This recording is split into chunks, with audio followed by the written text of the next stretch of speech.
Guys, in this video, we are going to learn about local storage in React.js. So basically, we are going to look at what exactly is local storage and how we can use it into our React applications. So here in the browser, I have a new React application. I'm just going to inspect my browser here. And if I go to the application and find the storage tab here, so here under the storage, I should be able to find my local storage that is related to the application that I'm running here. So this application is running on localhost 5173, and here we can see that this is the local storage of this application. So as of now, we can see that this local storage has nothing saved in it. Local storage is basically a memory of the browser where we can store the information in key value pairs. It can be any variables that we are using in the React application, or it can be a state. So without going into too much of a theoretical knowledge on local storage, we are going to build a simple application here and try to implement local storage into a React application. So stay tuned till the end of the video and subscribe to the channel if you haven't done so. Now let's go to Visual Studio Code and start coding. So guys, we have a fresh application that is running here. To start building this simple application, I'm just going to remove all the default code that is here in my React app and save this. I'll also go to app.css and remove all the default CSS that is here. And now in app.jsx, we are going to build a simple component to understand about local storage. So here under the browser, you can see that I already have a local storage tab open here, and we got nothing in our local storage as of now. So let's build something here and try to understand how we can use our local storage. So here in the return statement, I'm just going to create a simple div tag, and here under the div tag, let's create a h1 tag, which is going to say a counter. So basically, we are going to be building a simple counter that is going to increment numbers. So here under the counter, I'm just going to display my count here. So as of now, you can see that we already have a state called count and set count in this application. I'm just going to minimize this window so we can see the code clearly. So we can see that the initial value of the count is 0. And here under the h1 tag, we are displaying the count. And after the h1 tag, we are just going to create a simple button here, and this button is going to say increment. So that's our increment button here. So basically what this button is going to do is when someone is going to click on this button, so I'm just going to say on click, this button will simply call the function that is going to be handle increment. As of now, we don't have this function in the application. So here above the return statement, we are going to create a function that is going to be handle increment.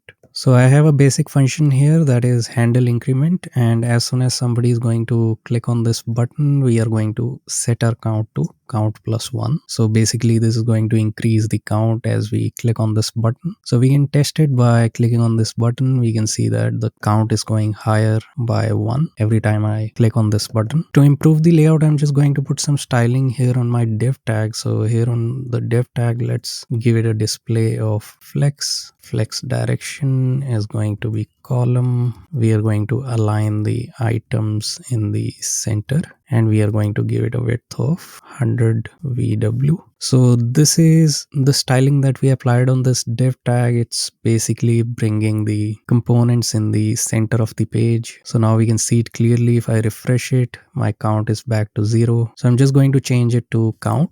So we can see that our count is back to 0, but as I click on this button, our count is going higher and higher. So that's a simple application where we can try to implement local storage and understand what's the importance of local storage in web applications. So important thing to note here is that as I click on this button, the count is going higher and higher, but as soon as user is going to go and refresh the application, everything is going to set back to 0 because the state is being initialized with a 0 as a count. So what we are going to try and implement here is that as user is going to click on this button and increase the count, even if they refresh the page at some point because of any reason, maybe slow internet connection or something. So if user is going to refresh the page, my count that is here should stay in the same state as it is now. So that is something we are going to try and achieve with the local storage. So what we are going to do here is as the user is clicking on this button, we are going to save this this count into our local storage. So in case user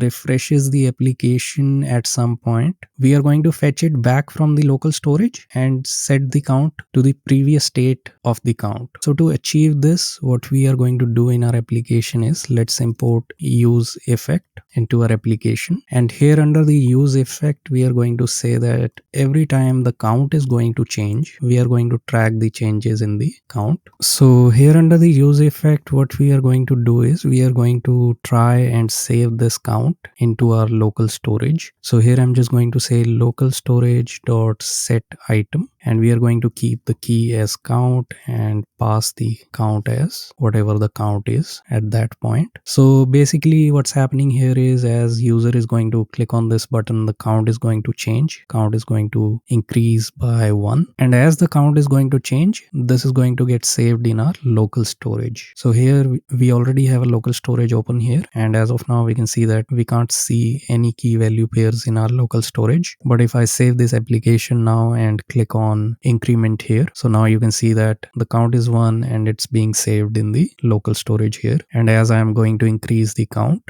is also increasing in our local storage. So whatever value here we can see on the screen is same as the local storage. So now we have saved this information into our local storage, but if I refresh this application now, we are going to lose that information here on the screen. So we are going to make some change here in the initialization of the count variable. So here I'm just going to say that when I'm initializing my count, I'm just going to access my local storage and get item count from my local storage. And when I get this item, I'm going to get it in the string form. So I'm just going to convert it into integer by using parseInt. So basically what we are doing here is we are initializing the count variable by taking it from the local storage instead of every time initializing it to 0. Before we initialize it to 0, we are going to check if the count is there in the local storage. If not, then we are going to initialize it with 0. So we can have a look at the syntax again. So basically we are initializing the count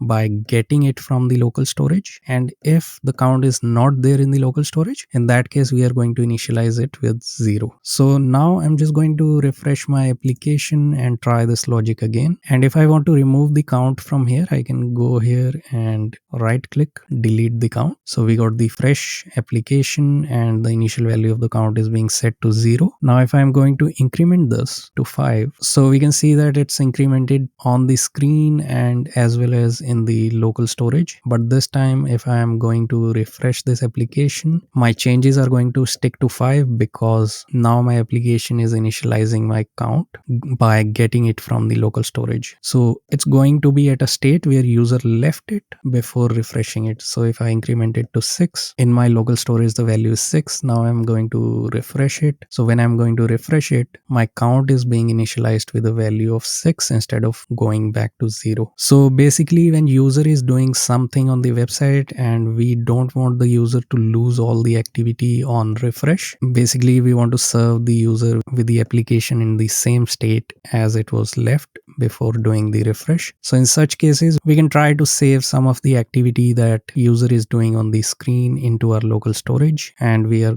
going to use our local storage to initialize all those variables that we are saving in local storage. So guys, that's all I wanted to cover in this video. I hope this video gave you a very good understanding of local storage and how to use it in web applications. If you have any query on local storage, leave me in the comments and I'll see you in the next one.